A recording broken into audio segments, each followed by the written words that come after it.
Ini buku bagus, buku yang bisa memotivasi pembacanya. Tapi ini bukan buku motivasi. Ini buku lama, The Wisdom of Woman, dari Tarbawi Press, tahun 2009, ditulis oleh Wasilah. Isinya adalah kisah nyata dari perjuangan para perempuan untuk terus hidup, tetap hidup, di tengah kondisi yang benar-benar sangat sempit. Ini sangat powerful, kita bisa belajar langsung dari mereka ya. Tapi sayangnya buku ini kemungkinan besar sudah nggak ada di pasaran. Adapun penulisnya menggunakan metode wawancara sebelum akhirnya nanti disusun menjadi sebuah kisah secara utuh. Kita lihat dulu daftar isinya. Bisa di stop ya kalau pengen baca lebih jelas.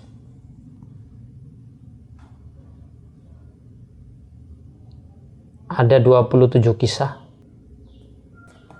Saya coba ceritakan satu, tapi hanya meringkas. Mungkin feel-nya kurang dapet, karena alurnya jadi nggak lengkap ya. Jadi memang enaknya harus membaca utuh.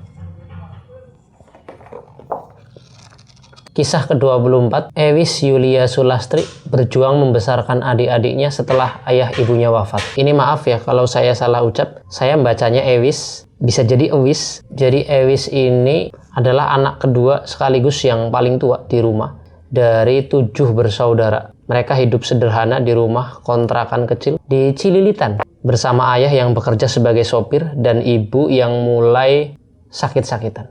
Tanpa diduga, dalam rentang hanya 1 bulan, keluarga ini kehilangan kedua orang tua mereka. Sang ayah meninggal mendadak setelah muntah darah.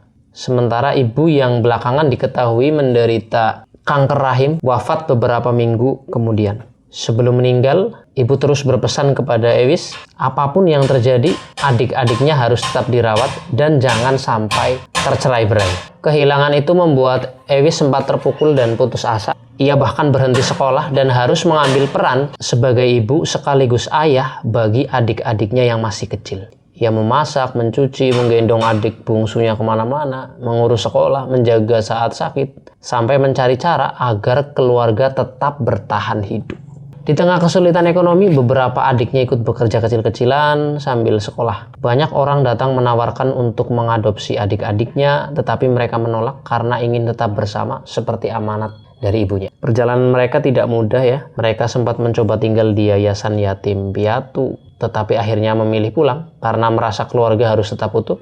Di tengah keterbatasan, tetangga dan orang-orang sekitar banyak membantu, memberi nasihat, menemani, bahkan ada yang menggalang dana hingga mereka bisa memiliki rumah yang lebih layak.